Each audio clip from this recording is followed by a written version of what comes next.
Brad's turning it on. Yep, we're live. Good evening. Welcome to the August 13th, 2025 BAR Large Meeting, Public Meeting Room at 2 George Street. My name is Steve Ramos, and I'll be serving as the chairman this afternoon. Other board members present this afternoon are Luda Subcheck, James Metters, Seton Brown, who is running late, Eddie Bello, Laura Altman will be serving for 275 Hugie Street. And myself, Steve Ramos, I will be the chairman. With the exception, I will be recusing for 275 Hugie. James Metters will serve as the chair for that item. I should also point out that Seton Brown will be recusing for 71 George Street. And Eddie Bello is only here to serve for 71 George Street. So he's filling in. City staff present are B.D. Wortham Galvin, Lawrence Courtney, and Brad Thomas. Applicants have been required to submit any documents in advance of the meeting. Staff will control the slide presentation that includes everything submitted by the applicant by the deadline. Do have a clicker that the applicant can use on their own. The submittals have been made in accordance with submittal requirements. Applicants simply need to ask staff to advance the next slide during the presentation, unless, of course, they have the slide clicker themselves. Applicant, staff, and board members are required to give their name when speaking. This meeting is being recorded and live streamed to the City of Charleston Public Meeting Channel on YouTube. Your appearance here is your consent to be recorded. The order of the meeting will be as follows. First will be an introduction and overview of the project by the city architect to the board and for the public. Next will be the applicant presentation. A 10-minute time limit has been provided for each applicant. Any and all present presenters should clearly state their name for the record. Persons affiliated with the project, such as owners, developers, designers, consultants, etc., should speak during the applicant portion of the meeting rather than public comment. The next phase will be public comment. All applications are part of a public meeting. Written public comments were due by noon the day before the meeting, and any received comments have been transmitted to and considered by the board members. Written comments will not be read aloud during the meeting unless requested by a member of the board and with permission by the chair. Any member of the public who wishes to be heard in person on an agenda item at this time is requested to state their name and address for the record and to be reminded there's a 2-minute time limit for these remarks. So you'll state your name when the time comes for public comment. Applicant does not respond to comments made during this public comment portion. Next will be city staff comments and recommendations, followed by an applicant response or clarification to the public comments and city staff comments and recommendation. This response time has a limit of 5 minutes, and the applicant does not have to use this time if they feel it is not necessary. Finally, there will be a board discussion and vote. Applicant presentation is over at this point and public comment is closed. Applicant may clarify inaccurate information when recognized by the chair by raising a hand and waiting to be called upon. Board members will be polled by the chairperson for comments and for their vote on a motion. The chair shall reread a motion verbatim, and the board member making the motion should correct the chair if he has not reread the motion accurately. Once a motion is in proper order and seconded, each member, when voting, should respond yay in favor or nay in favor. The results will be posted on the city website at www.charleston-sc.gov/bar. Tonight, there are no items that have been withdrawn or deferred. There have been no public comments received prior to the meeting.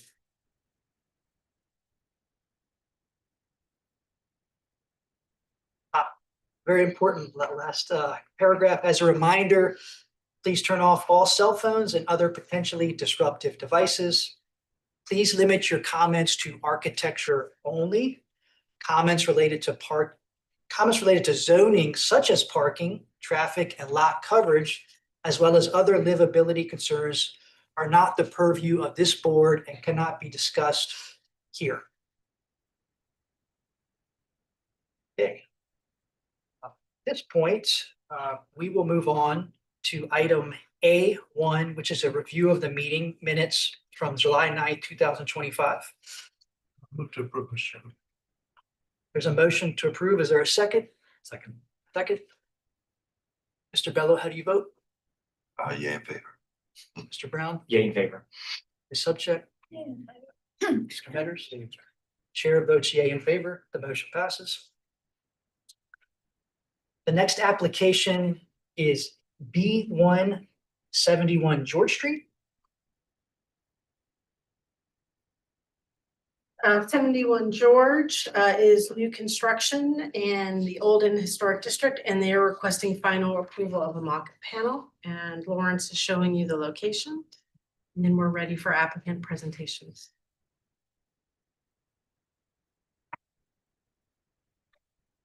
Good evening, members of the board.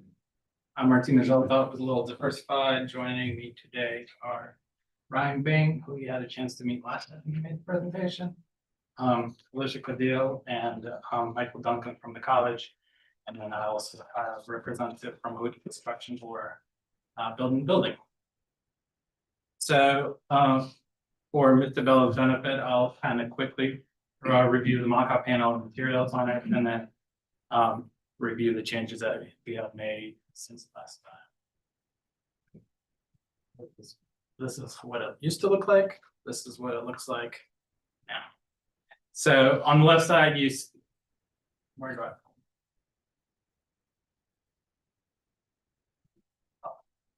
On the left side, there's white brick. This is representative of the core bulk entrances that we have on George Street and Leaf Street. The three windows are representing ground floor elevation, the bronze window with a bronze ACM panel above it. The two windows in the middle, those are second and third floors with a hidden fastener rain screen, fiber cement panel in between. We have core bolt pilasters adjacent to the window, storefront windows, and then we have ACM coping profile.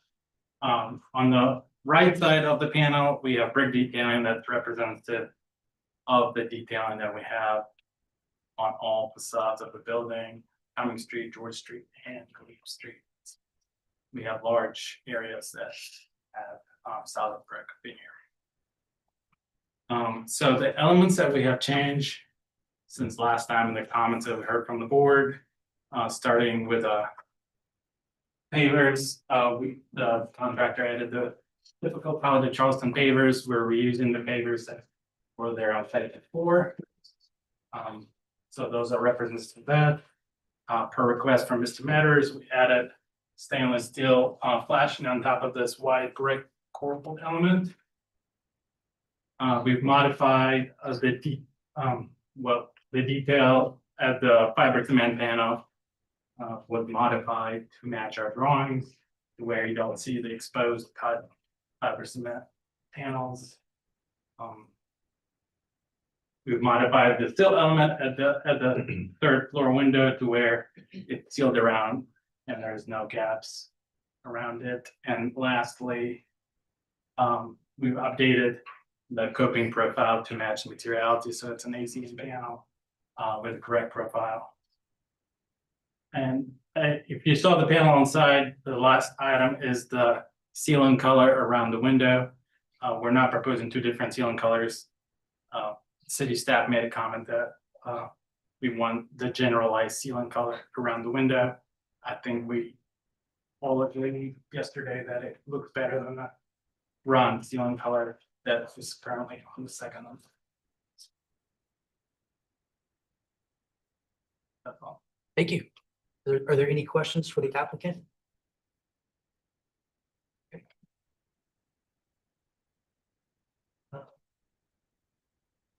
Public comment. So moving on to public comment, is there anybody here from the public that would like to discuss this project? Hearing none, we'll move on to city staff comments and recommendation. Sure.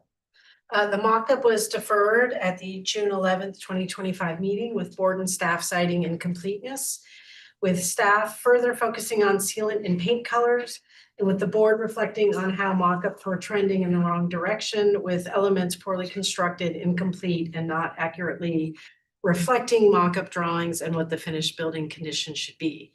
Staff visited for a requested interim mock-up review, finding it much improved with accurate materials in place in agreement with the drawings. Staff conditions. The flash overlapping the mocked-up entry surround has been hemmed, minimized, and held vertical and flat against the face of the brick.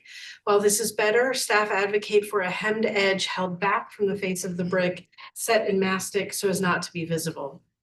2, the loose lintel needs to match the color of the brick above better and should be slightly darker, similar to the generalized brick mortar blended color, which is what was just presented. The sealant around the 2 windows was gray. Staff has asked the applicant to replace the sealant on the lower one to match the generalized brick mortar blended color for the board's review. And 4, while there is no control joint shown on the mock-up, it is understood that control joints on the building will be the generalized brick and mortar blended color, which is in place on the mock-up. Staff recommendation is for approval with board and staff conditions. Would the applicant like to respond to any of the comments? Just that we appreciate meeting with the city staff over the past couple of weeks. Okay, at this point, we will open it up to board discussion and a vote. I agree with BD's comments. Me too. I was wondering what was going on with the mortar. I mean, with the sealant color when I went out there. So my voice, I didn't know that. I was wondering why there were 3. So I'm in favor of approval, and I'll make a motion. I would like to say for the record, I have a different opinion about sealant when we come to windows. I think the sealant should match the window most of the time, especially if you have black windows. It's much easier to match that than it is a blended brick. So just getting my piece out since I'm only here for one agenda item. But I would move for approval with staff comments. I second that. Mr. Bella, how do you vote? In favor. In favor? The subject? Yes, in favor. The chair votes yea in favor. The motion passes. I did not repeat the motion. That's all right. Approval with board and staff comments. Thanks, y'all. Later. He's not. So he's.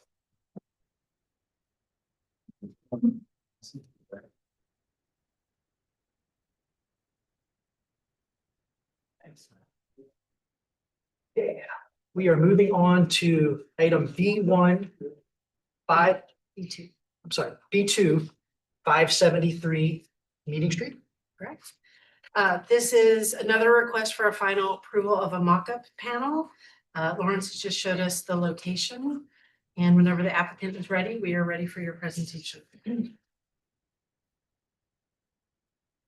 Excuse me, good evening. My name is Dylan Tao with LSRP. We're excited to be back here again tonight for request for the approval of the mock-up panel thoughts on the meeting. Obviously, last time we were there was quite a few discussions and comments about workmanship, which need to be reworked. We do feel like the contractor has made the requested modifications to the details and the materials to rework some of those. And I'll highlight a couple things that would change from last time. Some of the comments that we had gotten that needed to be addressed, the copings on the building previously had a kick out on them. We reworked those to be vertical, and not have a kick out on the flashing.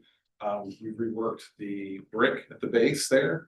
Also reworked the flashing to be set back from the face, and then reworked just some of the detailing as far as the intersections between some of the fiber cement panels and the adjacent materials, as well as some of the coping pieces.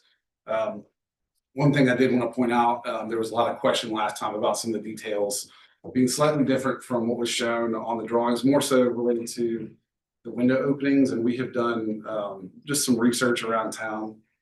This will forward. I'll go to second example. Just some other examples of single skin metals, more to show how some of these detailings have been done on other projects. After looking at these a little bit further, obviously with our building, we modified some of our details to ways that we felt better address cleaner corner conditions, and just some of the ways that they could terminate with the adjacent material. So I don't think I have anything else specific to add, so we would welcome any comments or questions you guys have. Are there any questions for the applicant? I got one. Sheet.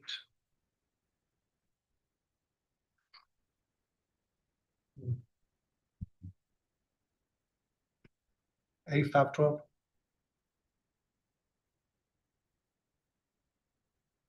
I'm gonna have a 512 in here. Well, got it in. Mud.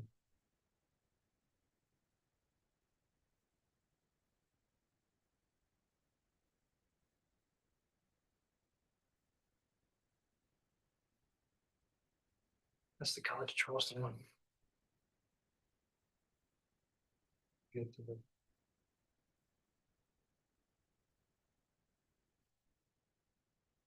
I don't have a question. I don't have an answer. Is there anybody from the public that would like to speak on this application? Hearing none, we'd like to hear city staff comments and recommendations. The mock-up was deferred on June 11, 2025 for the correction of items noted in staff and board comments. Previously, staff expressed concerns focusing on the need to minimize and hold vertical the through wall flashing, the small fiber cement trim pieces being mitered at corners suggesting using butt joints, the flashing at the top of the corrugated panels, the general tightness of materials, the sealant and caulk colors making better sense with adjacent materials.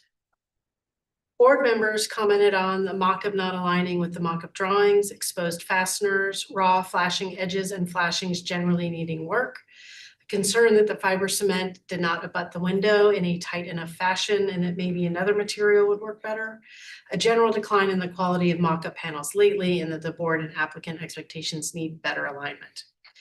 Staff again observed that this is affordable housing, that the materials were likely chosen because they are less expensive, and that they have been reviewed and approved by the board. Many of the board and staff comments were formulated to help these materials perform in a more aesthetically appropriate and durable manner. Staff conditions.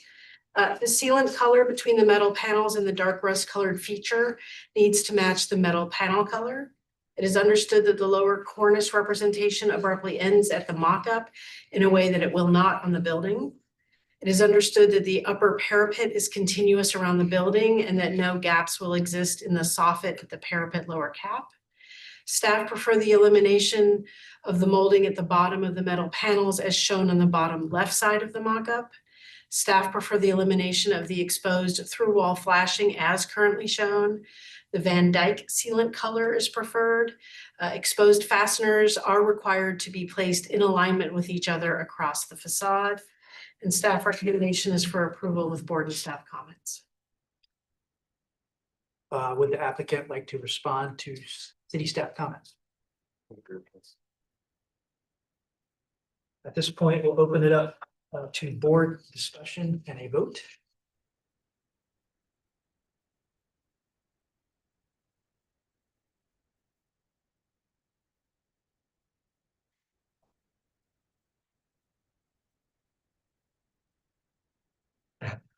No comments? Would anybody like to make a motion?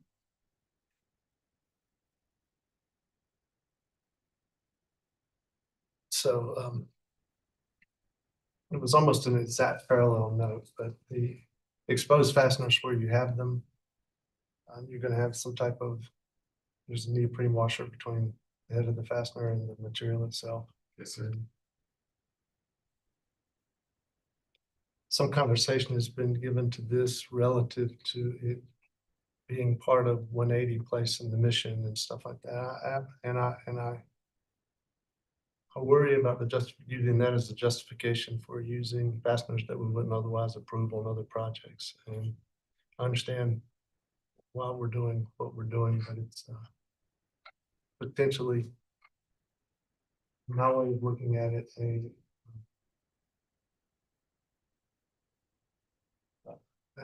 a maintenance issue that's gonna come up, then it's sooner rather than it may have without using exposed fasteners. That's my only comment. And with that, I'll make a motion for approval with board and staff comments. There's a motion for approval with board and staff comments. Is there a second? Or any further discussion? Okay, I second that. We have a second. Mr. Brown, how do you vote? Yay in favor. Ms. Subcheck, Yeah, in favor. the Betters, Yay. and the chair votes yea in favor. The motion is approved.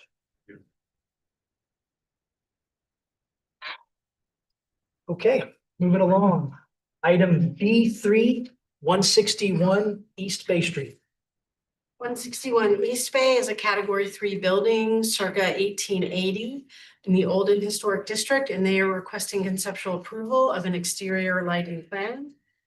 Lawrence will show us the location, and then we'll be ready for applicant presentation.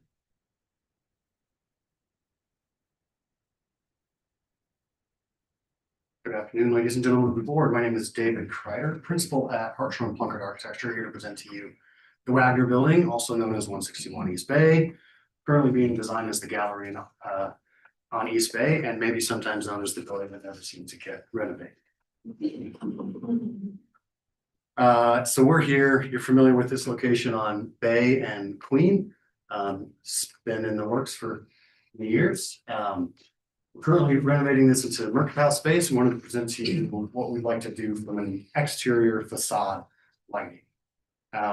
Goal here is to really create some highlights on the existing detailing that's on this building, which we really appreciate, and really kind of treat this as the 3 levels. So pedestrian friendly, lower level glows that lights the vertical pilasters that are on either side of the doors. And then really lighting the window detail with an uplight that lights the head of the window at both the second and the third floor. And then to highlight the corner as well.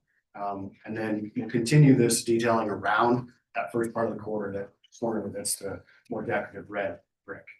The idea is that this is inviting. It's not bringing in a gaudy amount of light in our intent. This is all dimmable lighting, and all of these fixtures have shields such that as the pedestrian walks by, there won't be spill out upon them. If you take a look, our elevations here, see essentially at each pilaster is this uplight for the pilaster, then our horizontal lights to light each bay. Really interesting slide here. This is my favorite. These are the cut sheets for the fixtures, but you can see we've selected a fixture. All these are going to be 2700K warm light. They're going to be set at a dimmable level. And really, it's set at that theme. It isn't intended to be brightened or dimmed. It really remains that light throughout its scene. So it comes on in the evening. We'll stay on until about 10:30, turn off, and then come back on at sunset. Any questions? Could you go back to the elevation drawing and just point to each light? Sure. Just so we know how So- many and. So this is the FX1, which is this uplight. So we have it here. And then as we wrap the corner, and then it's here on the verticals as well. So there's 27 uplights, I think. So on the upper floors, is it each window or? Upper floors is each bay between the primary verticals. Right, so here's a horizontal, this is the horizontal fixture. It Okay. goes here. That's the FX2. So there's 11, 12, 13, 14, 15, 16, 17, 18, 19 uplights at the base. And so the horizontal fixture is basically putting like an even wash of light. That's right. Yeah, that's right. Okay, thank you. Yep. Any other questions? Okay, at this point, we will open it up for anybody from the public who would like to speak on this application.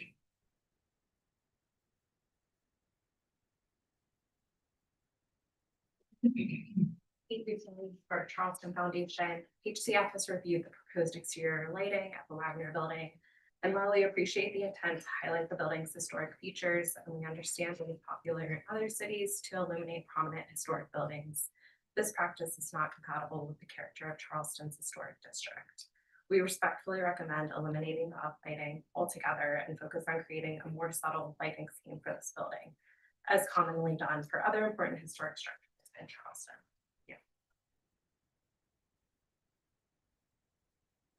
Is there anyone else from the public? Sir? This will take about 30 seconds. My name's Chuck Duffy. I live at 3 Short Street downtown. This is a great company. I know it stick to the architectural issues, but I just want to say that I think in terms of preservation, it's really important that this gets approved. And I think I've seen the work that this company has done. I have no connection to the company, but I've seen the work they've done in other cities, especially when I lived in Portland, Oregon, and the work they did there. And I think they do great work. And I think they really try to work with the city. So I hope you approve it. Thank you. Is there anyone else from the public? Okay, we will move on to city staff comments. Certainly. Staff typically does not approve of the uplighting of buildings in the Olden Historic District as proposed. This lighting plan is inconsistent with the dimly lit ambiance and gas lanterns of East Bay, and staff recommends denial. Would the applicant like to respond to either public comment and or city staff comment?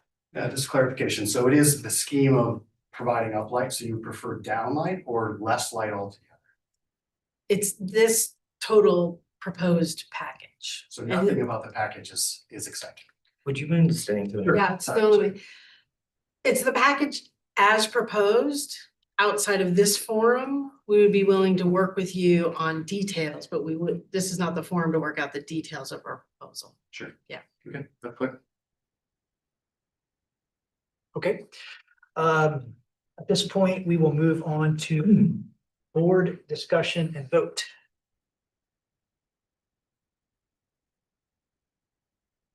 I might be wrong, but I spent some time looking at this and I counted 27 uplights and I tried to zoom in on it. I was a little unclear on either side of the entry door, the lights and how they're managed. I'm in agreement with staff. I find the lighting plan to be unnecessary for this building. I guess it doesn't matter how many lights, it's just not, it's not what Charleston is about altogether, so. I agree with stuff. Mr. Brown? I agree with staff as well. Wagner building is gorgeous, but the lighting package is inconsistent with what we expect on East Bay Street. So I love this building like a lot of people do in Charleston. It's like on top of my list. You know, I look at it a lot, and city staff and the board has consistently rejected exterior uplighting and downlighting on buildings. I think that there's opportunities or exceptions for buildings to have exterior lighting on them. I think that just kind of the, say, blanket statement that, you know, we don't do lighting in Charleston, so can't do lighting. I think that every applicant has the opportunity to present options to us, and we should consider them on a case-by-case basis. I do agree that as presented, it would be not consistent with Charleston. But in my opinion, I think that there could be some amount of lighting on a building that highlighted certain highlights to the building, as opposed to almost highlighting all of the features, right? The current scheme is highlighting about everything, and it's a great building, but I think that there is some amount of lighting that could be accent lighting that I could be on board with. But as presented, I am in agreement with staff, and my fellow board members. Would anybody like to make a motion? Is I'd make a motion for denial with staff and board comments. there a second? Second. Before you vote, Mr. Chairman, can I just ask for clarification? Particularly for the applicant, is this a denial for any lighting or a denial for this application, and that the board would reconsider a different, more modest lighting plan, just so that there's no wasted time on the applicants? I think that's fair, and I agree with Stephen's comments. I think that there is an opportunity to light some features in this building, and I agree also that I don't think that Charleston says you don't have lighting. Denial to me means that this application is not coming back in this form. It's fully can bring another application forward with a different lighting. I just want to make sure the applicant could hear. that. Okay. One of the staff comments I cannot put my finger on, but it says about, talks about lantern, which is typical for Charleston, and will work as well on these pilasters at the pedestrian level, so yes. And lighting, I mean, there are buildings like the US Customs House that are prominent features and stand alone. And then there are others that are within the block, right?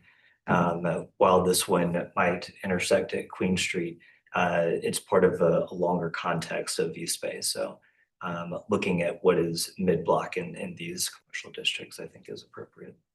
Thank you for letting me interrupt. I just want to make sure the applicant got a little more. Answer your question? Yeah. Yeah. Yeah. Or Absolutely. So the motion that was made was for denial with with board board and staff comments. Second, Mr. Brown seconded. How do you vote? yea in How favor. do you vote? In Subject, favor. yeah, and the chair votes yea in favor. The motion is denial with board and staff comments.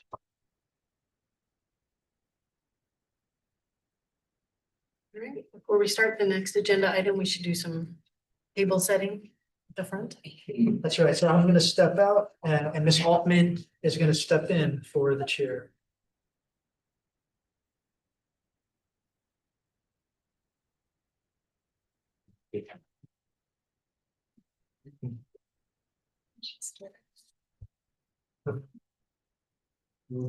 item on the agenda number 4 is 275 Easy Street. Is the applicant ready to make a presentation? Yes. Yep, he's here. So 275 UG Street is requesting preliminary approval of a new affordable housing building. And Lawrence will show us the location. Now we're ready for you, Mr. Davis, to make your presentation.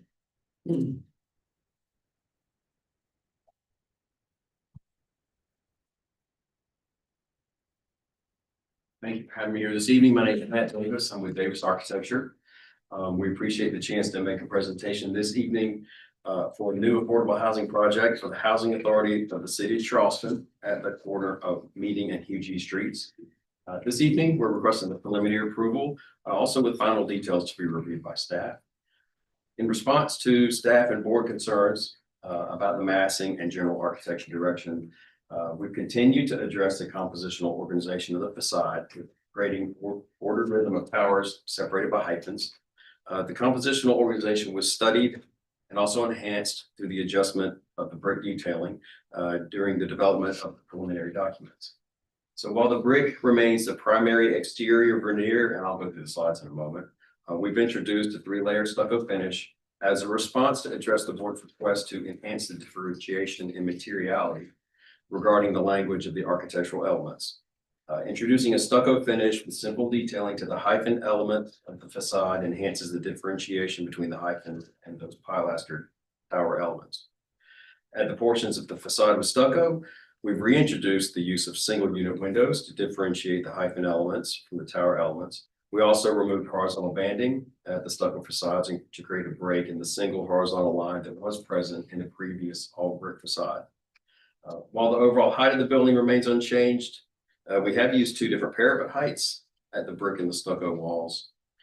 There are a few specific things that I'll point out in the slides that we've introduced. The foundation vents that were previously functional at the foundation wall have been removed due to the change in the foundation design from a crawl space to a raised slab on fill construction that we confirmed.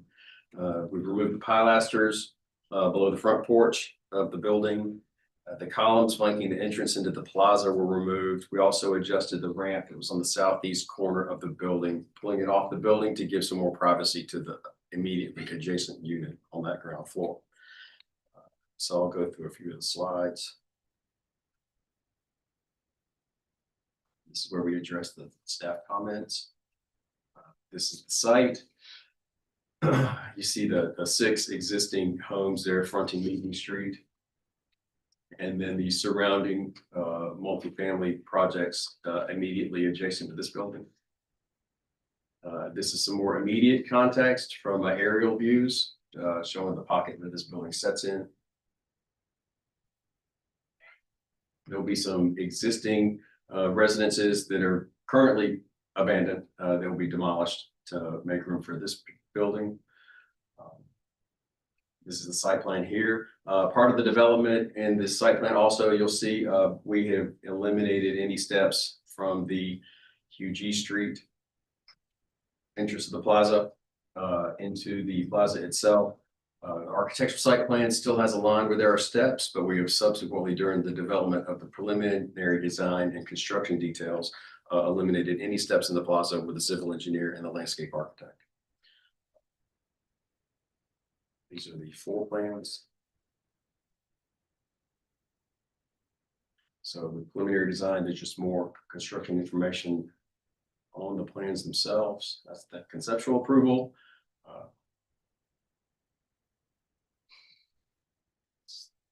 Third floor conceptual and the preliminary. And the 4th and 5th floors, conceptual and the preliminary, which are identical. Group design, conceptual and preliminary. So here's the conceptual approval images are on the left. The preliminary approval submittals are on the right. I would like to point out that the color samples on the boards, as is the case with a lot of color matching with computer programs, those colors cannot be quite representative. I will say also during the staff meeting with the staff prior to the meeting with the board, after we submitted the plan, it was suggested that we might bring a hard copy of actual paint colors. If I don't know if I can present that to the board to facilitate the discussion. These are the actual colors. Do I hand it? Yeah, Okay. just go this one. So those are the actual colors. And since you're looking at those, the 2 colors on the upper side that are lighter, the lighter color is any brick pilaster or detailing. The slightly darker shade of white is the primary brick veneer of the building. The stucco is the medium brown color. The darker color that's in the center, I'm sorry, the color on the left is the window trim. It's labeled on the boards. The color in the middle, which is the darkest, is I believe that's the, I've already forgotten how I organized them on the sheet. Maybe the downspouts. Window, stucco, metal trim. Thank you very much. You're welcome. Okay. So you can see here's the west facade. Primary difference being the brick veneer is moved between the pilastered elements as well as the horizontal banding. The vents are gone because we don't need them to function any longer as they did previously. And they're stuck up between the pilasters. Building section. This is where we've gotten into studying the construction of the stucco and the brick detailing with the heavy banding where the brick remained. That'll be the soldier courses, and we'll call it a little dog tooth detail, which is pretty common around the peninsula. We do have studies from the structural engineer. Now that the civil engineer has confirmed that this can be on a filled slab, we're moving towards that. So this is a detail through the porch element that fronts UG Street.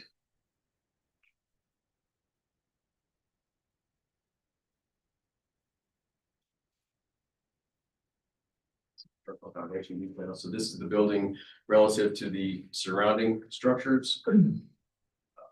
These next few slides have been introduced by the landscape design just to create a sense of the feel of the space. It should be noted, I believe it's worth noting that also during the development of the preliminary design, after we submitted the renderings for preparation, we've actually modified the ramp from the entrance onto the parking lot off of the main lobby of the building. We're going to incorporate a bicycle rack within that ramp. It's not just a switchback, it's a more open space. These are some details around the peninsula that kind of pulled some ideas from. These are the buildings immediately in front of this new structure. We wanted to make sure we pulled this slide in just to show these the three immediate adjacent multifamily projects that this building will be nestled amongst. So on your left, you have conceptual approval. On the right is the preliminary submittal. Primary difference being the introduction of the stucco. And then the associated modifications to the brick details when we remove the stucco. So that's looking from the southeast side. This shows we've moved the ramp about 6 feet off the building to enable some planting screening to be incorporated next to that ground floor unit. This detail shows the removal of the pilasters. There is now on-grade entrance off of UG Street into the plaza, as well as on-grade entrance from around the parking lot as well. And no steps in the plaza at all.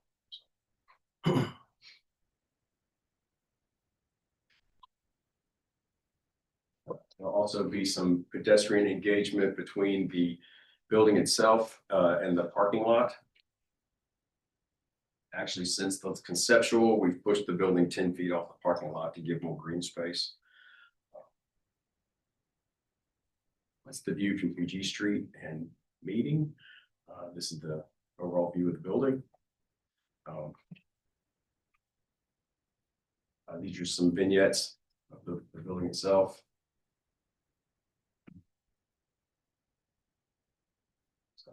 So in closing, I did want to say this, so that while it's a 5-story building, it is set on a 4-foot raised slab because of the flood elevation requirements. This building is in proportion to the buildings immediately surrounding its 3 sides of the site that this building will back up to. The architectural language of the tower and the hyphen elements that have been employed to break up the long facades is a way that's a way to break up facades very familiar to the architectural language in Charleston. And this detail is used regularly on those surrounding structures. We've introduced the use of stucco veneer with simple detailing in a different color from the brick to enhance the detailing of those elements. Also, as we progress with the development of the construction details, our civil engineering and landscape architectural firms have confirmed that we can now keep the existing oak trees on the west side of the property. That development supports that this smaller and efficiently designed footprint will enable the developer to deliver a final product to the housing authority of the city of Charleston. They can be used to benefit the affordable housing community. So again, we're asking for preliminary approval. Final details to be reviewed by staff. And thank you. I'll answer any questions. BD or board members, y'all have any questions? Matt?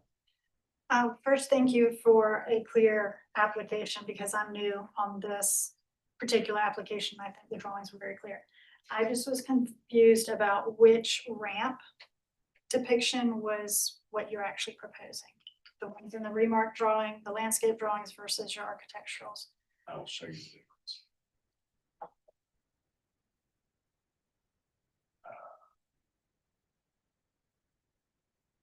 So this ramp that's adjacent to the cover porch on the parking lot side. One drawing showed switchbacks and one showed kind of a U-shaped. Yes. C-shape. On the architectural plans, it's kind of an immediate switchback solution.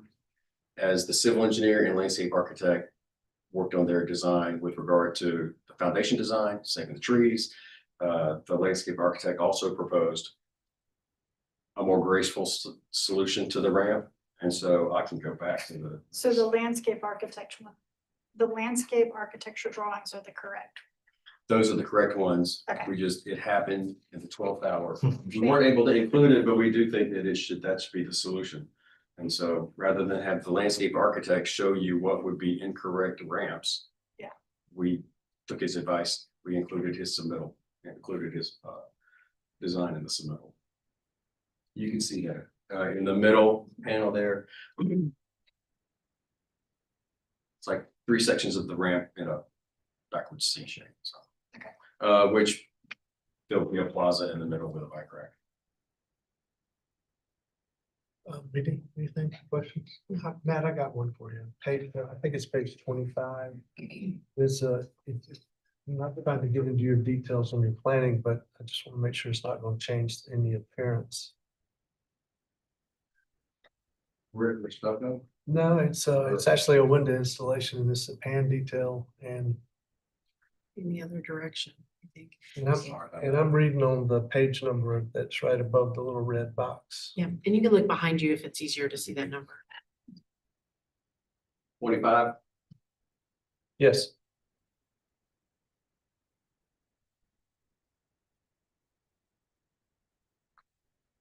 So I just want to confirm with you, the aluminum panning to extend over the brick cavity, is that aluminum panning, is that the sill of the window? Yes, I think we're working with these Marvin window manufacturer on this. I am looking at the relationship of the edge of that to the back side of the brick. And it's very close, and I'm not sure I understand how you use the continuous sealer to actually fill that gap between the edge of the seal and the back face of the brick. And how that may cause an adjustment of either your brick backwards into your airspace or your installation of your window forward. And it could just be the way it came out of the machine, but. Yeah, I do envision there'll be some jam extensions if that's one thing you're asking. Well, but the jam extensions would be on your jams, and this is the seal. And your seal would run into your jam, but I can't see, it's almost like it's flush with the backside of that brick on your seal. And if, I'm not sure what you'd be using to keep. It calls out these indents on that, and I just don't understand how that detail works exactly. I got you. We are working on making sure the bricks tied properly. We've got it deep enough and close enough to the building to accommodate any flashing and sealant at openings. I don't know that I have a specific answer for that right now. So, We should see it in mock-up. sure. Thank you. Any other questions? Are there any comments from the public?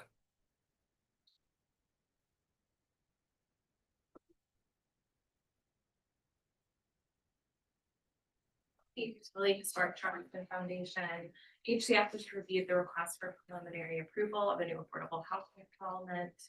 We appreciate the applicant reaching out and believe that the project is continuing to improve and the proposed plans address many of our previous comments. We would like to see the return of certain architectural details such as porch railing from the earlier design that drew inspiration from the adjacent granite homes. These elements help integrate the new construction into its historic. While we recognize and appreciate the ongoing efforts to break up the building's massing, we found the earlier all brick facade to offer a stronger architectural presence than the current use of stucco.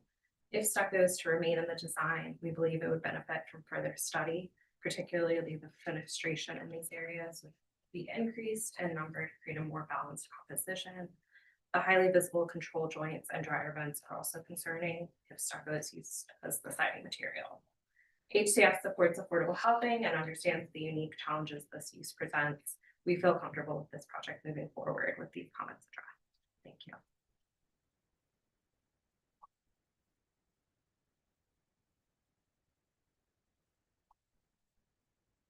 And Catherine Alexander with the Preservation Society of Charleston. We also appreciate the applicant reaching out and their continued study of the massing of the east and west elevations in particular in response to previous board conditions. While the effort to better differentiate the recessed bays is a step in the right direction, it shouldn't come at the expense of design or material quality. Rather than reducing the level of brick detail and window size and the shift to stucco, increasing the depth of the recesses and studying creative variations in detail we believe would result in a higher quality architecture. And regarding the site plan, given this property is in a flood zone, we encourage studying a pervious paving material as depicted in the range of materials on the site plan material palette in lieu of the asphalt that is proposed. And while we remain supportive of efforts to introduce much needed affordable housing on this site, preliminary review is a critical phase that requires scrutiny of details, materials, and finishes. So we ask the board to offer continued constructive feedback to ensure high quality construction and compatibility with the context. Thank you.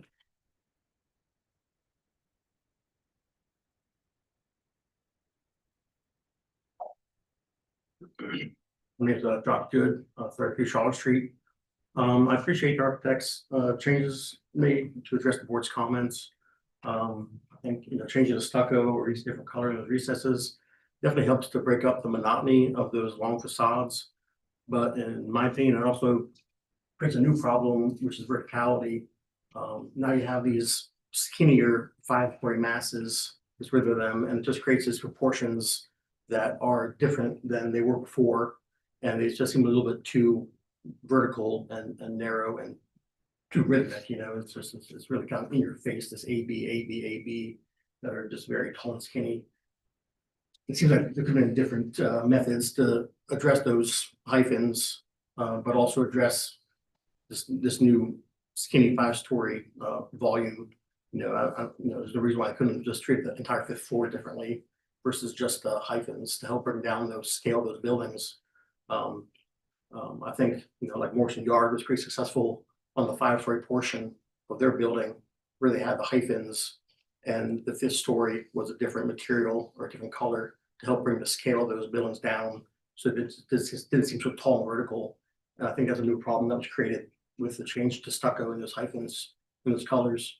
And just also, I'm just a little disappointed in the applicant's unwillingness to modify the floor plan of this building. They had ample opportunities to change layout that would have addressed larger problems in the design, such as introducing either recessed or protruded balconies, some outdoor living spaces for the units that would help break up these facades, give them more depth, more shadow along the long facades.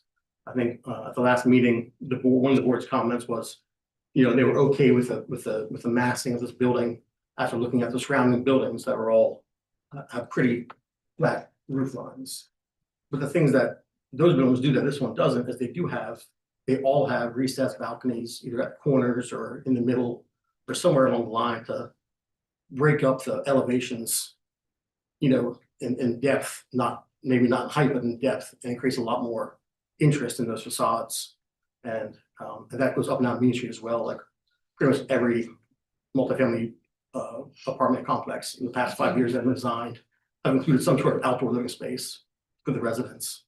And I think that's how people want to live in Charleston. They don't want to be forced to stay in their apartments or forced to only have communal space or outdoor space on the 2nd floor, with other residents. They want to be able to have private outdoor space.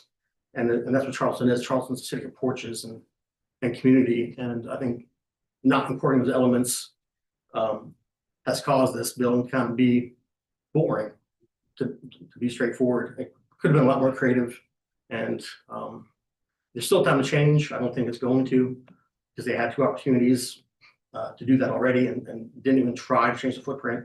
So sir, if you could wrap up. It's just everything's been superficial so far, and I think that if they made more substantial changes, it could be a lot more successful. Thank you. Thank you. Any other comments? You do? Sure.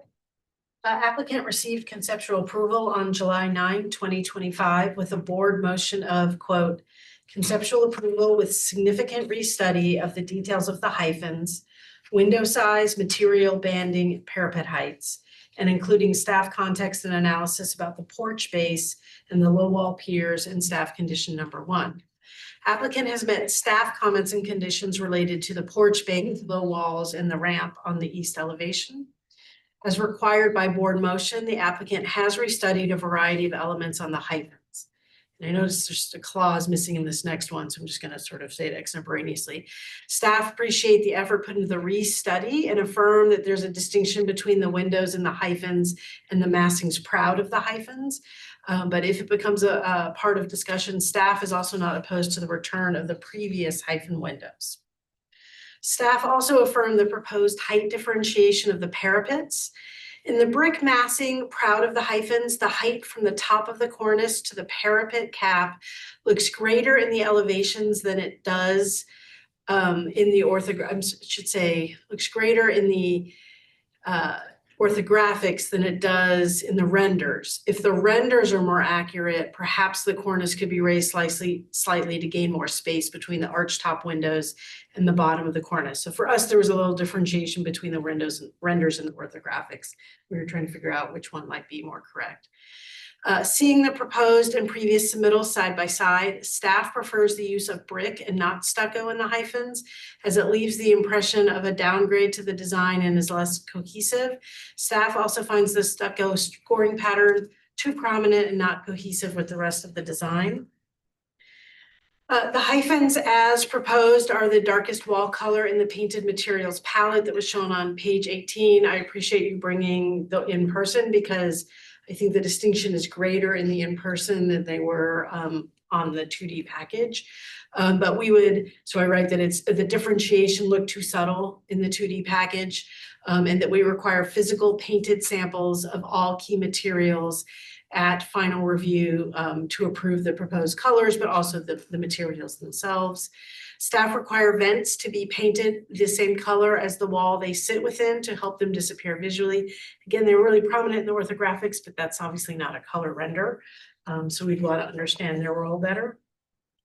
Staff conditions. If board approves stucco in the hyphens, staff would like the cap, cornice, and the stucco scoring pattern on the hyphens to be restudied. If the stucco is not approved, staff condition is to return the hyphens to the previously proposed brick, but differentiated in color, as shown in this preliminary proposal. Whereas the previous, there was no differentiation in color. 3, physical samples of materials shown in the proposed colors are required at final review, and staff recommendation is for preliminary approval with board and staff conditions. Matt, do you have any response or clarification? Yes, just thank you for the comments. I appreciate it. I'd like to say that Davis Architecture concurs with staff comments about the brick and the original window patterns. So thank you. We like the brick. Board discussion and vote.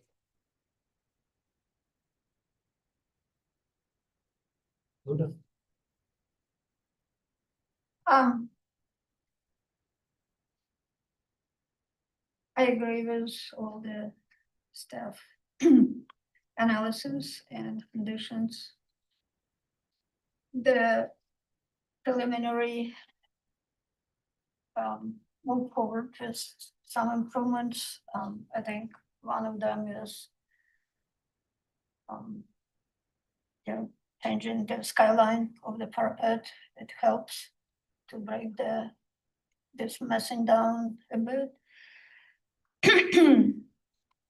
Stucco could be, I guess, good change of the material to differentiate the hyphen, but it is downgraded.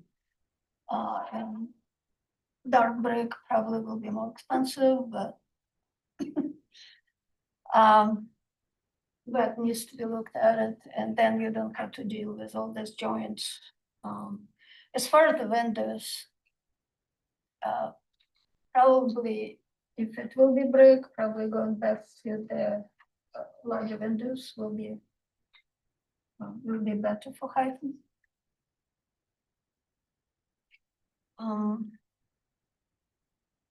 But we definitely need to see materials, actual materials, not just color swatch showing the veneer of the brick, which is different texture and gives the different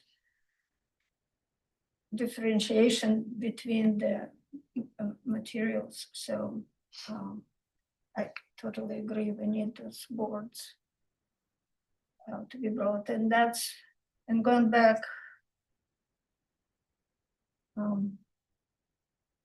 Going back to the markup, it will be important to see all those details on. See, I agree with board comments thus far and staff comments as well. Thank you also for bringing the samples and preliminary. That's really something that we should be looking at, and every applicant should be bringing those in. I certainly appreciate the plaza at grade too, from UG Street. That was one thing that I pointed out last time. So thank you for making it more accessible both there and in the parking lot. I also want to thank Mr. Good because you've been at every meeting on this project and you really have some insightful things to say. So it's nice to hear from the public and I love my Preservation Society, my Historic Charleston, but it's nice to hear from the public as well because you make some good points. There's one thing that I wanted to point out though, is your comment on the inset or our porches and porches, we'll just go with that. And there has to be some variability in the affordable housing projects in town because some people are going to want that as an option and some others aren't. When you look at the low-line housing project up at 678 King Street, they have those porches. So that doesn't impact me as much in that it's missing here. I think it actually fits with the project overall. So I think it's progressing nicely. I'm not sure what I'm not sure about a final approval to staff, but I like where everything is. well, I agree with the comments so far. My concern is that with this being affordable housing, even though it's got to be cost effective in construction, we also want it to be very durable and low maintenance. And I would suggest that maybe the applicants consider unpainted brick and use different brick colors as a way to differentiate. I also agree with Luda about the downgrade with the stucco. Putting the stucco over wood frame just seems like a problem waiting to happen in the future. So I would be encouraged to go back to the brick and consider actual brick colors instead of having the ongoing maintenance of painting the brick.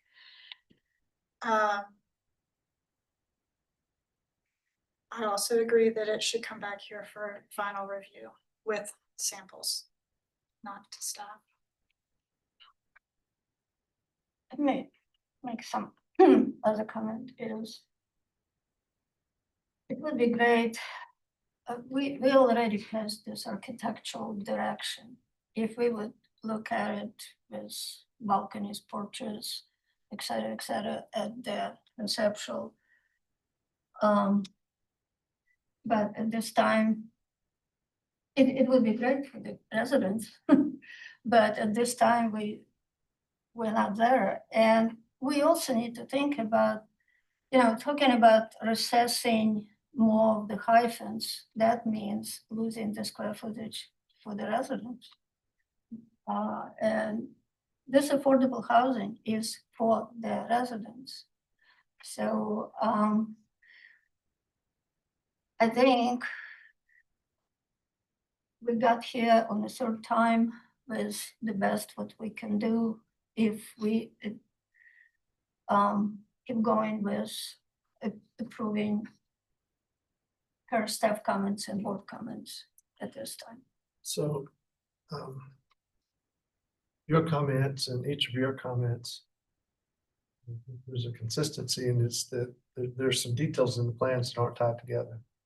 And Matt, I think that they should be at this level. So either I would vote for a deferral and get those details tied together and bring it back, or make sure it's in our comments that if these details aren't worked out when it comes back for preliminary, that it's not going to get approved. Because that, as you look through the plans, there are some details, one of which I easily picked out and mentioned to you. But there are others. And I think here at where we are today, they ought to be worked out. And May that's my comment. may I suggest, well, we're all saying, I think, we want to see final. Oh, see final for sure. But I Yeah, mean, there's changes, so project can move forward. I'm just saying my comments are I that know. at this point, I think those details should be worked out and deal with. things. Is there much?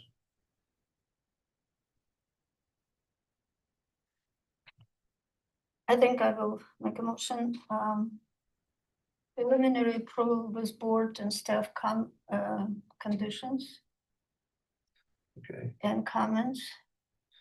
who just made a motion for? approval? Bringing the project back to the board for the final with worked out all construction details as required, I guess, And physical samples. and physical samples of the materials. I'll let you read that. Okay, I did a little paraphrasing, but you tell me if it doesn't reflect it. Preliminary approval with board and staff, conditions and comments with final review by board and all details worked out and physical samples. Is there a Do second? we need to say which staff comments, because the first, I mean, staff conditions, because the first one reverts to the stucco. Yeah, only if you had approved stucco. So I guess maybe you need to specifically approve if you're approving the return to the brick. Yeah, So maybe staff conditions 2 and 3. Yeah, you could do that and then Sorry. that is the, yeah. Staff conditions 2 and 3, because that is the return to the brick. Luda, you okay with that? yes, Okay, is there a second? Go ahead. Yeah. I'll second. All right, second. Or have you vote? Yay in favor. See, Yay in favor. Luda, yeah, in favor. and I vote nay, not in favor. Thank you. Take a moment and we reset the table. Thank you, Ms. Allen. Okay, let's get a seat. That's it. Yeah.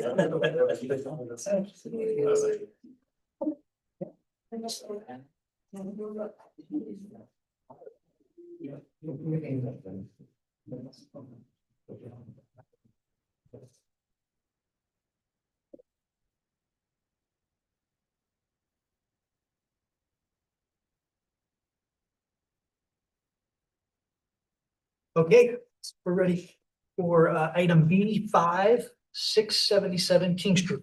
677 King Street is a not rated building from 2022.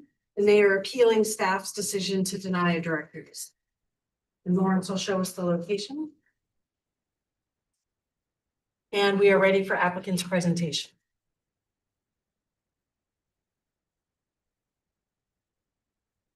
Good evening, members of the board and staff. Thank you for your time. I'm here representing the building owner and the tenants of 677 King Street, requesting approval of the exterior directory sign you see here to be placed next to our main entrance to the office building here. The sign design itself, it's been through many iterations. I'll spend a ton of time on it. The goal with it was to match the darker metal panel you see there with the pan, and then the tenant panels themselves will tie into the clear anodized aluminum that is in the curtain wall going up the building in elevation. All of the fasteners will be hidden, the pan itself will be hung via a cleat. So we feel like it's a fairly clean design and matches the quality and the standard that the city looks for in these kinds of things. To elaborate more on why we're here, the tenants themselves have all been fairly adamant that some branding exterior to the building is super important to them, not just because of the people coming to visit them, knowing where they are. And we do have directories inside the building, of course, dealt with wayfinding, but on the exterior, it helps them establish a sense of place both for the people visiting them and their employees. So it's something that they've brought to us a lot over the course of the years since we built this building, roughly 3 years ago. That's really all I have for you. So take your, I think that I have any or. Any questions? Who is the intended audience of the sign? Is it the pedestrians or is it the folks driving by? Pedestrians. Okay. And a 5-foot sign is needed for the pedestrians. So we did study quite a bit the size of the tenant signs themselves and the text needed in order for it to be, visible to everybody that's visiting the building.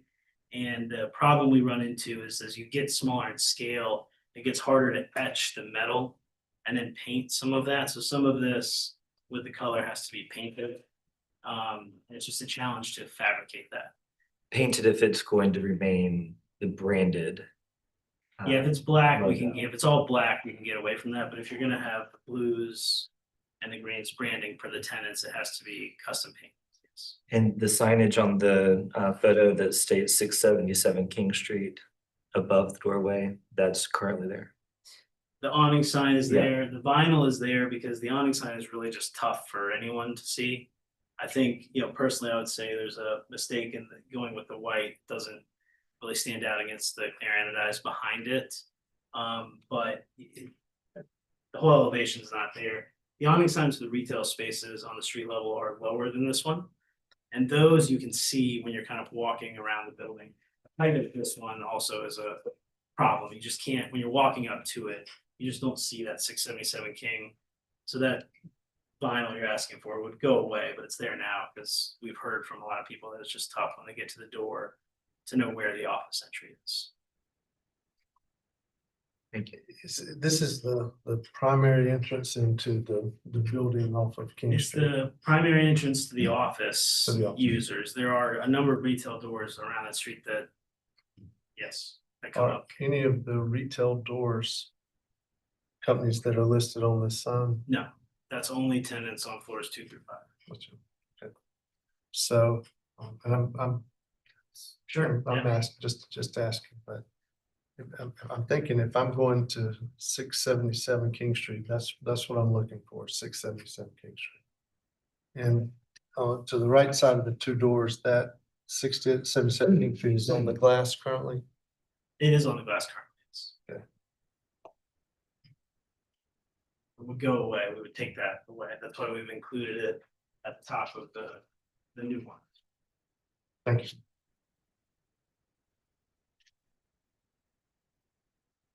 Okay. Is there anybody here from the public that would like to comment on this application? Okay, hearing none, we'll move on to any staff comments. And our comments are going to be more background information to help the board make an informed decision.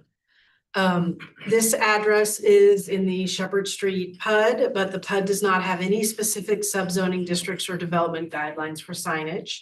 The PUD does state the following, quote, all applicable regulations of the zoning ordinance for the base GB, general business zoning district shall remain in effect. Thus, the base signage regulations for the GB district apply and the BAR policies take precedent where applicable. On this next time, don't nobody worry, I'm not gonna read this whole thing. But it's there for your information in case it becomes a point of conversation among the board.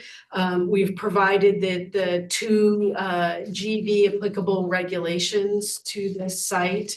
One of them, Article 4, Section 5441 5B, relates to the sign sod regulations. Then Lawrence, if you can go to the next one.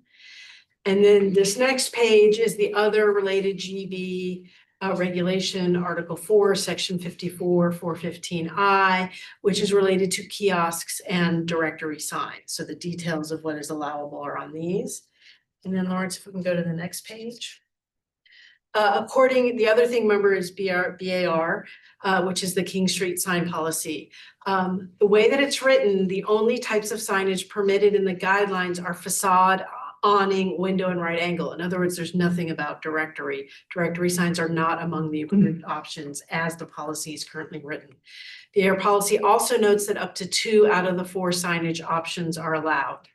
Huntington Bank received approval for a canopy sign last year at this address, and they're one of the external businesses, which raises the question of whether a directory sign is necessary in this context. In other words, businesses that have exterior access should not be included in a directory sign if approved, and should instead adhere to the existing canopy sign approach. A directory sign could be an appropriate architectural solution provided it has a uniform font color and is non-illuminated. We have no staff recommendation because this is an appeal. Yeah. Can I just make one clarification? Yes, yeah. The bank that you're referencing, are building on a branch in that location right now. They also lease about 3/4 of the 5th floor. So they do have a presence in the office building and also a retail presence. That's why they have that awning sign that you recommend. Thanks. I had some questions about the city staff comments, just because the signage ordinance is a little complex. Yes. So it says, according to the BAR King Street policy, the only types of signage are permitted, blah, blah, blah. Directory signs are not among the approved options, so. Yeah, and I have a copy of it here if you want to pass it down. I have a second copy too, if you want to start one at the other end. That's okay.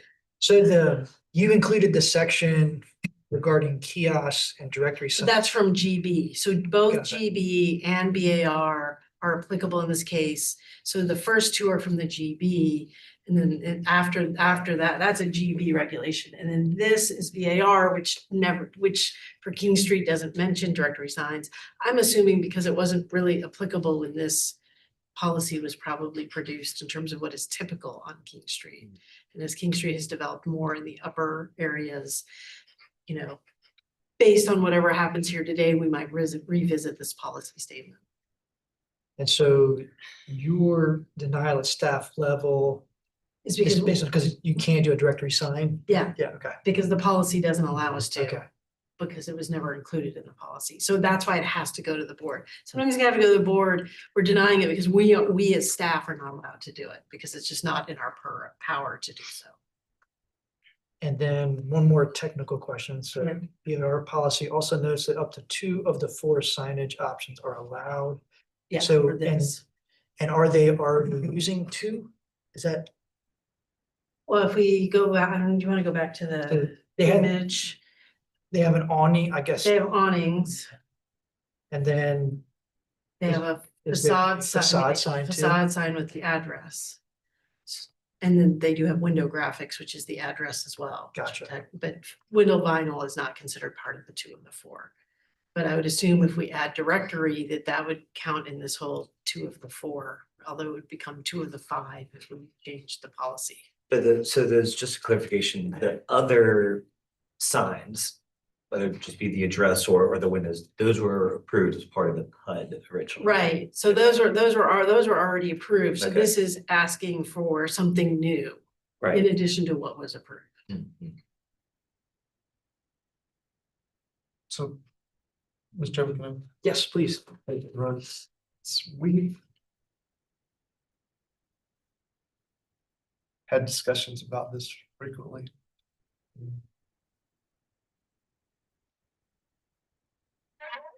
If I'm going to Industrious or Frontline or Huntington or Charleston MD, I think I'm searching for 677 King Street and not for that business.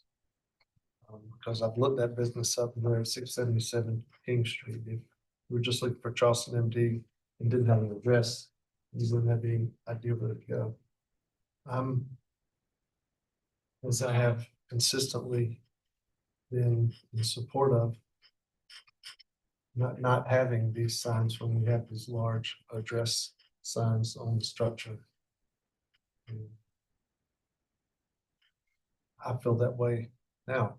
I do think that the PD and Lawrence's comment, if you're gonna have that sign, then you have it with 2 colors, or you have it not with each business having their own identity with colors and graphics. But I would not support this, would support the 677 King Street as it was introduced in the PUD. And that's all.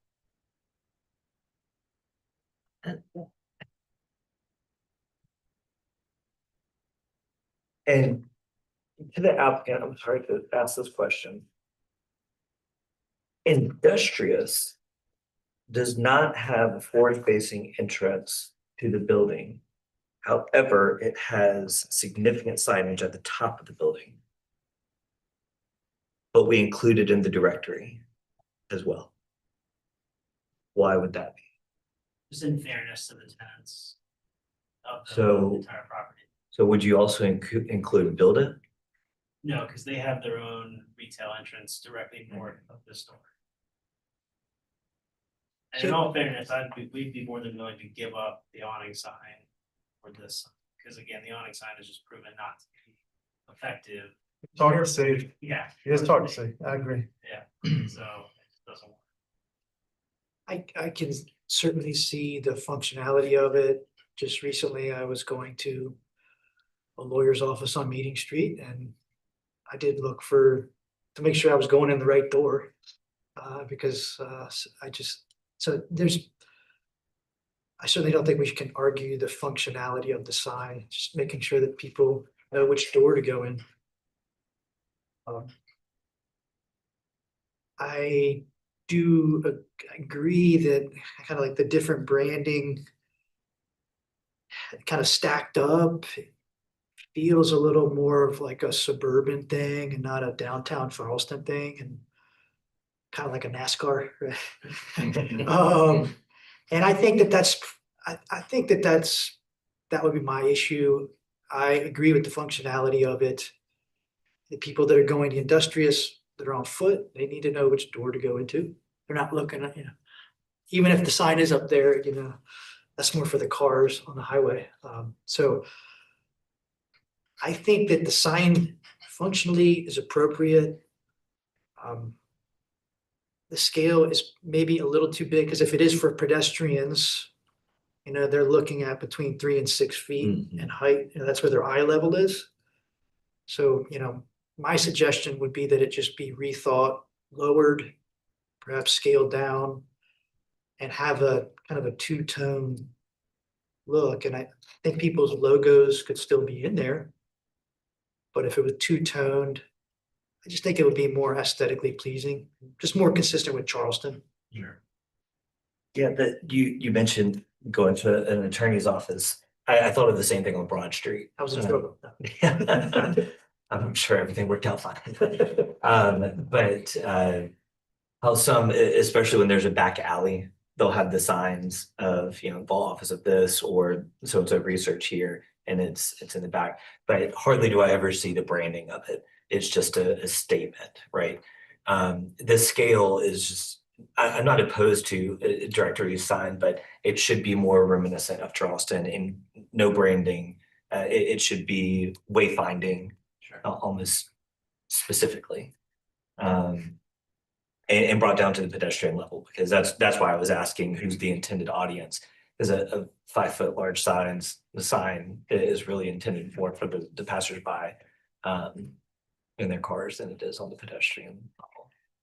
So generally, if you think about and know about directory signage interior, there's no branding there in general.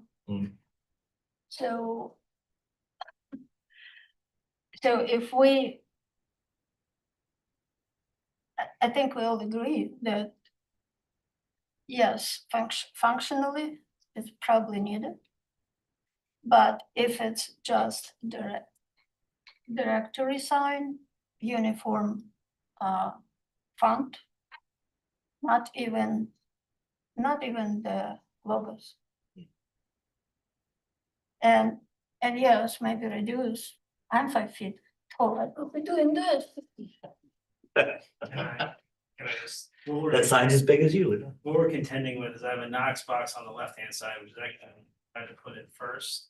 That's at the height you all are kind of referencing, and I've got a card reader on the right-hand side. I can move the card reader, but that will make it less functional to the tenant. So there is some constraints I have with that space in general.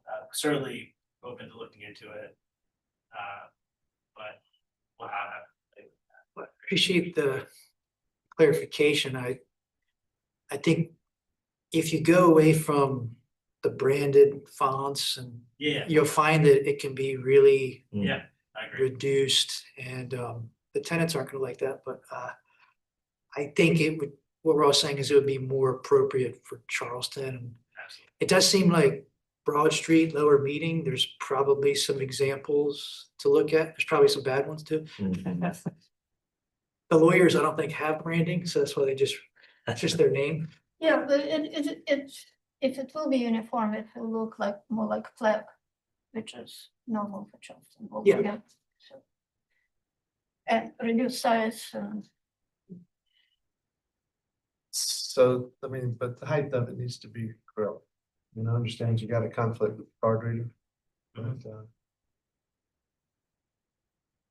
I don't know if the size of the sign gets reduced enough for it to still work with the location of the card reader or not, but. I would venture to say we could probably figure something out. Yeah, I would say I think we've provided enough critique and Yeah. we're asking you to come back with an alternate and not sure exactly where it's gonna land. And because this is, can this go to staff or? Well, so I was gonna make the suggestion for you all to clarify that I'm hearing that you're gonna approve of not this, but a revision, you know, a revision with comments that you include whether you want the revision to go back to the board or go to staff. Staff is comfortable based on all the comments handling it, but if you all would wanna see it, we are also comfortable with that. I think we should, since we really heavily. It also We should bring it back here. And we all have opinions for sure. I mean, and that is. Sorry, it's true. But especially if it has the potential to be somewhat precedent setting. Exactly. as well. That is true. Cause it's not on your, Yeah, it's not on our It's list of approved. things that staff can do. Yeah. You're right. The one last comment about the branding. I could see the branding of your building, whatever the branding of 677 King Street is, to me, that's what the sign, if it had any branding to it. Cause that's the building, but all of the individual businesses, I think that's where we're in conflict, so. I agree with that. Mhm. And maybe. I want to put, never mind, I'm not gonna say it. I just want to ask one more question, since there's been some discussion of potentially removing the existing awning address. Would the board want to see whatever new version is, including the erasure of that or the Yes. revision of that, just as part of the total package? Okay, I'll say it then. That's exactly what I was gonna reference. If 677 isn't doing its job on top of the awning out parallel to King Street, then maybe there's an opportunity for something under the awning going perpendicular Yeah. to it. Like a, blade sign It's or. also an easy way to scale it down. If I got rid of it on the directory. So I can look at it multiple ways. Show it with Lawrence and staff a couple options before we bring it back here. But that was the whole reason it's on top of this one is because the awning is not effective. So again, if the condition was you have to get rid of the awning address, deal with it on the directory, that'd be. Withdrawal. That's it. I didn't have a hurricane lately, so. You wanted to withdraw. They do fall down a lot.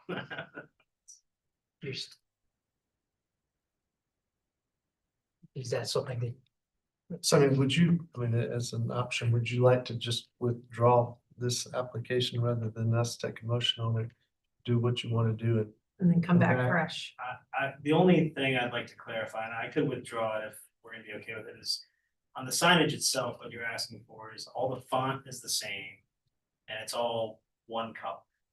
So even, just to be clear, Huntington Bank has a different font in their signage than Home Trust Bank.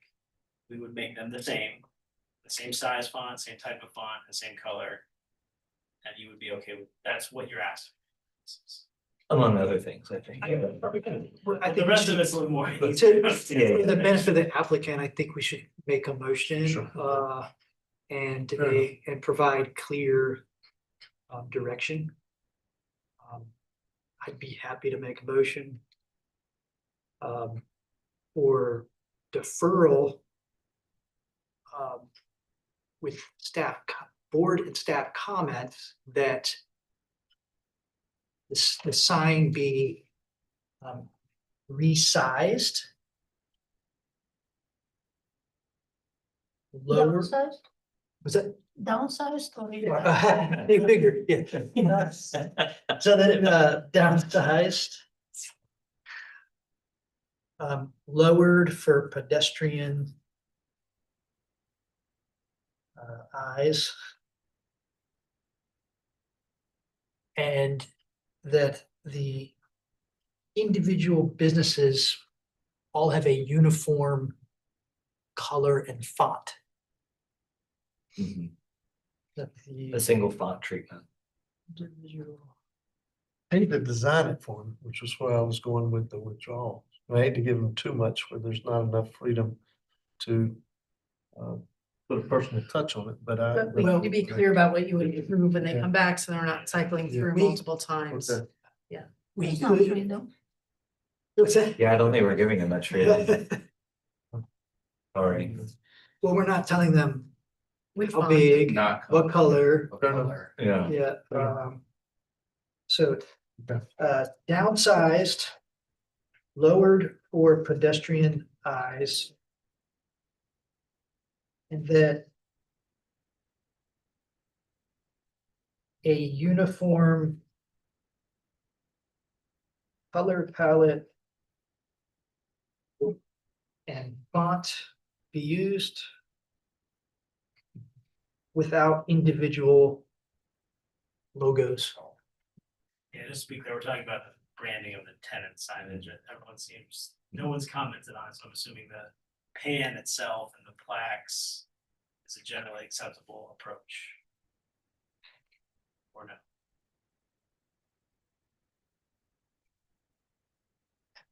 That's where your creativity can shine. Well, if tenant changes. I think that the pan, so I think that the pan and the plaques is consistent with the building. Like it seems appropriate with the branding of the building as a whole. And so I'm personally okay with that. Tenant will change. They will need to be Uh-huh. flexible. Yeah. Well, that's the, I mean, I know I'm not supposed to be having a conversation right now, but the whole approach, the way this is done is when a tenant does change. Yeah. Just the silver piece goes away, the other thing stays. Yeah. Right? Yeah, so you don't change the whole directory. Yeah, it's a very small piece, it's just. It's typical. All right, so I'll reread the motion and that's good. We want to be clear. So deferral with city and staff comments, city and board comments, Board and staff. board and staff. Yeah. To downsize, lowered for pedestrian eyes, that a uniform color palette and font be used without individual logos. And that the what did you call it? The pan and plaque design is acceptable. We don't need to include that in. Okay, I think you can end with without individual logos. okay. That's in construction. I'm gonna say it one more time. Deferral for board and staff. Board and staff comments to downsize, lower for pedestrian eyes, and then a uniform color palette and font be used without individual logos. Is there a second?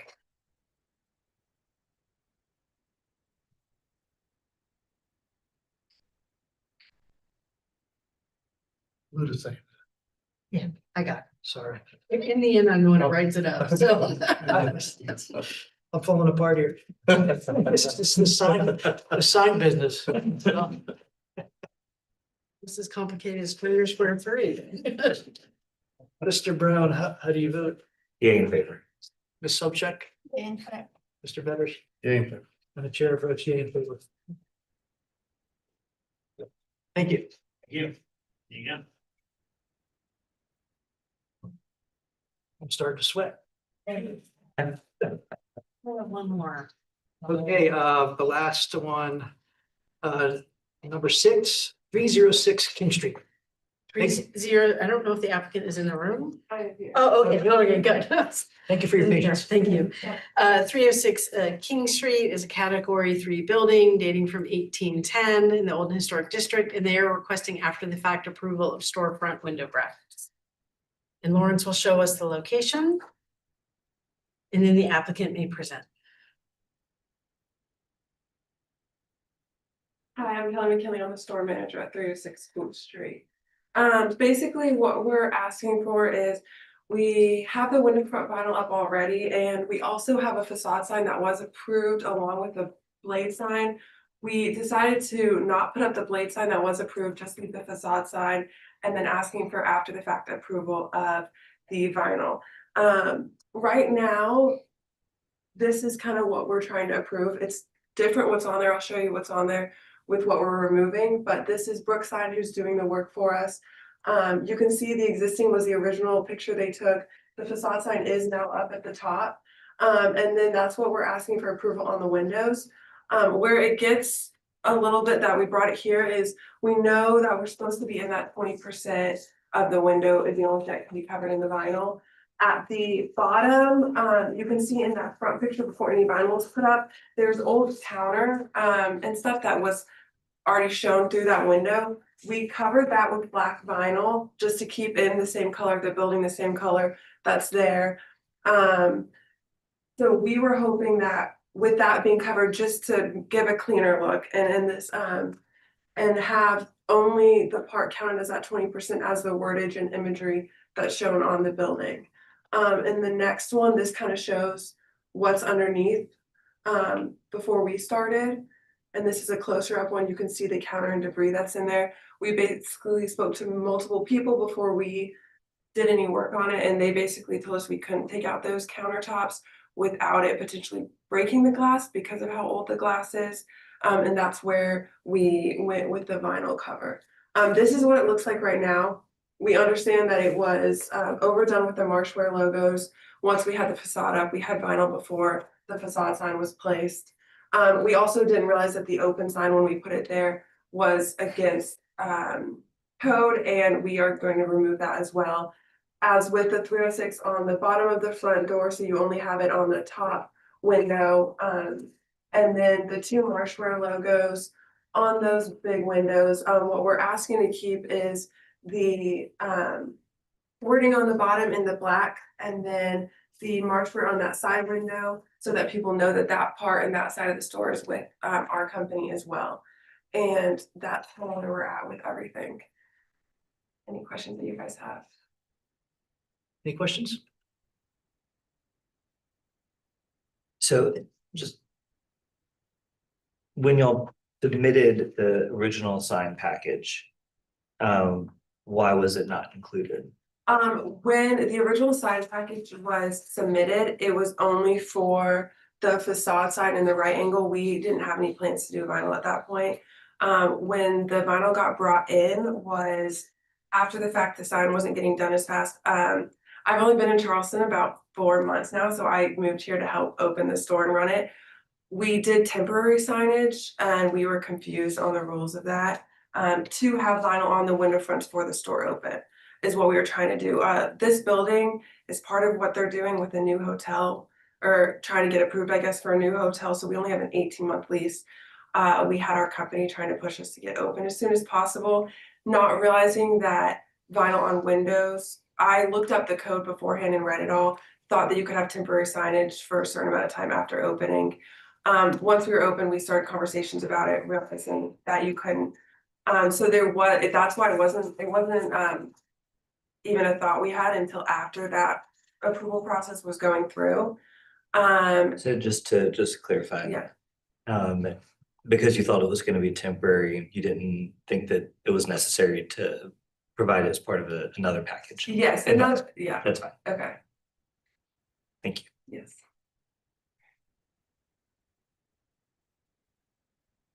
Is there anybody from the public that would like to speak on behalf of the project? Utility Historic Charleston Foundation, HCF holds an easement on the property at 306 King. That has happened in communication with their conservation team. and their requests are in compliance with their easement requirements. Excuse me, they are in compliance? In City staff comments? Sure. Some of this the applicant has already noted, but I'll repeat. The Marshware metal facade sign was previously approved and permitted. The installed vinyl window graphics have no permit. Staff does not support the continued use of yellow beyond the facade sign. It is overwhelming in its presence on the window graphics. Staff suggests using simple black and white for any graphics approved by the board. Staff support the business name and address number remaining in the front door.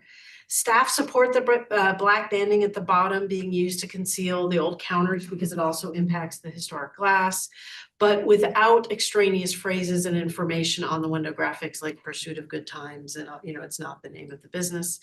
And that, as noted, the open sign should be removed.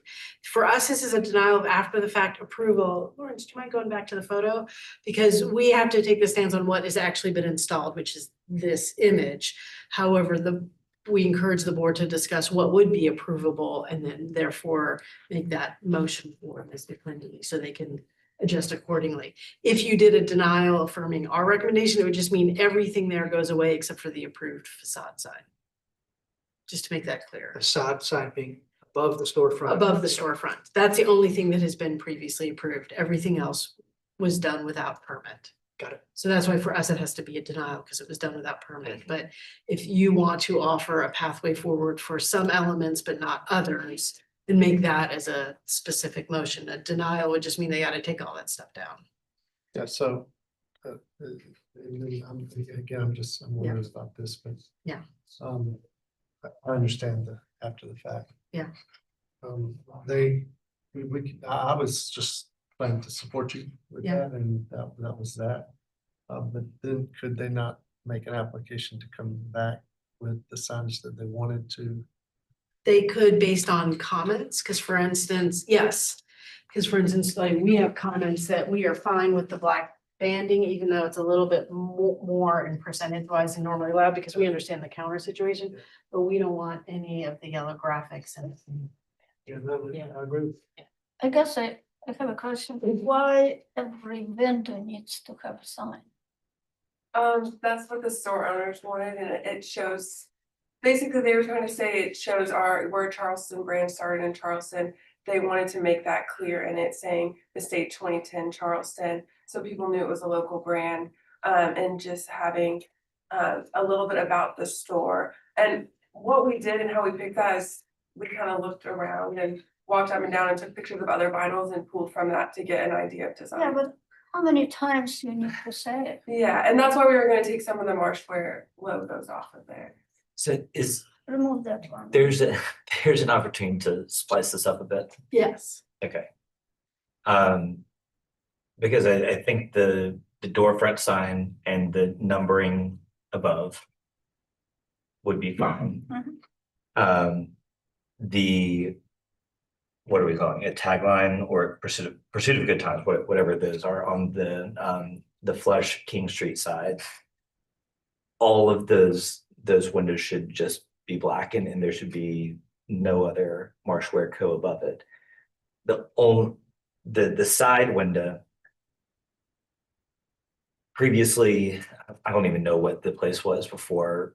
Stone something. Cafe Stone Art. I don't even know if it was a restaurant or something, but there was a pizza shop a long time ago. Sharky's, yeah. I mean, we should still Sharky's. No offense to y'all. I'm sure you're a lovely company. But because there was already a design in that side window, I would be okay with. Am I articulating this side? Where the bike is. So Yeah. getting rid of that, and that, this just continues to be black, have the identifying information on the door and keeping Marshware Company right there. But as is, or with because there's also in the smaller font, more of the, I think it's the pursuit of good times or other. Oh, on that, I didn't even notice that. So that you're super specific with your opinion. Yeah, I mean, that's because all of that was already some sort of branding from the previous owner. I think it's acceptable. It's a lot of marshware, a lot of black and gold. That's I know. exactly is. And personally, I think that's too extra. And And also the little fishing the guy too. composition. It's fine, but maybe this needs to be changed to marsh, but in a smaller font and things like that, but it's just sign. I personally think that I support PD's proposal, and then if they want to make an application to come back with a new idea, that they can't. But is that neon sign the open? Yes. That's And going are on. we allowed that? No, No, that's in the, Okay, yeah, that's why I said it's gotta be removed. okay. Missed. well, everything but the door. Yeah, that was my response. So the, It's huge sign on it. What is that? Is that only come blind, but that should be enough. And door The door's for small space like And the that. black banding to cover the in the counters. butt. Mhm. I was trying to negotiate. Yeah. I think that's good. You need to And- close that vinyl, I mean, to get to the level of flooring there, whatever, that's fine, but doesn't need to have signage on it. Also solid black banding, Yeah. not the caricature of the boat either. just one comment for the applicant, just to help kind of, I guess, dissect the comments. I think aside from the actual messages that are on the sign, it's just that the yellow is kind of busy, like your eye is kind of like looking around. And so I think that's our major conflict with the design. I think it's not exactly what the words say, it's just that when you look at it, there's just a lot of yellow and. Per ordinance, it would be what the words say. It has to be the business, not slogans and things. Okay, understood. I guess from a design aesthetic critique, that's my issue with it. So just would somebody like to make a motion? And when you do, whether or not it needs to come back to border.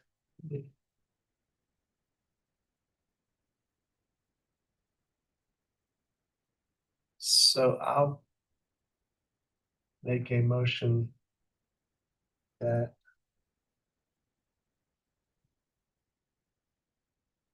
the Marsh Ware Company logo on the door itself stays. The 306 underneath that logo comes off because there's 306 above it. The yellow lettering to the left of the door, if I'm standing on the street, comes off. The yellow lettering on the right of the door to the end of their property comes off.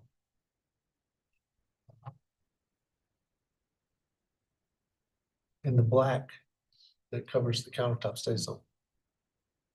Which is this. And the 306 above the door? No, stays on. Can stay on. Yeah, yeah. I mean, and I'm okay if somebody has a different idea. I just didn't think we needed above and below.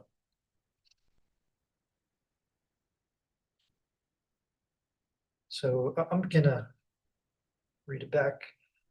That the 306 address at the transom above the door can stay. That the Marsh Ware Co. on the front door can stay. The black banding can stay. But everything else is denied. With or without the silhouette for Mr. Brown. Where's this? I can go back to the picture that has it. Yeah, there's like a. It's a guy in a like a whaler. See on those. My opinion is that the silhouette is a subtle, interesting detail that. Can't even see it, so. So it doesn't, unlike the yellow that kind of gets your eye bouncing around, it's just a subtle thing that I don't have a problem with. So I just want to be clear what we mean by the black banding in the motion, since there's different opinions. So you made the motion, so would you like the silhouette? Is it black banding with silhouette or without silhouette? It's on those inward facing doors. Thank you. I got it. You see it? Thank you. Thank you. Yeah, it doesn't bother me. So you are okay leaving the black band with silhouette? Yeah. Okay. I mean, Okay, so the motion is an approval of the 306 at the transom, marshware on the door, and the black banding with the silhouettes, and denial for all other signage. All other after the fact signage. Is there a second? Did you wanna- Brad, I think it is, the original approval for their facade sign also included an approved right angle sign. I'm just wondering what the status of the right angle sign in relation to the window. Because graphics. technically they have an approval on the books, they just never installed it. I mean, still there. I think that's not Where part of would this be? motion. Okay. Yeah. And then if the applicant wants to bring it back, they can talk to staff. thank you. And we need to clarify if needs to come back to the board. Or if staff can handle the I'm okay with revision. that. Okay. I'm okay. Y'all okay with that? Yeah, Yeah. we're fine with it. With return to staff for final approval. For final details to staff.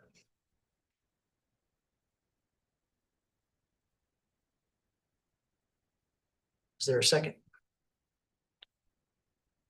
I'll second. Mr. Brown, how do you vote? Yeah, in favor. Ms. Subject, Yeah, in favor. Mr. Matters? Yes, sir. Yeah. And the chair votes yea in favor. Thank you. And we're happy to do a follow-up email to clarify. All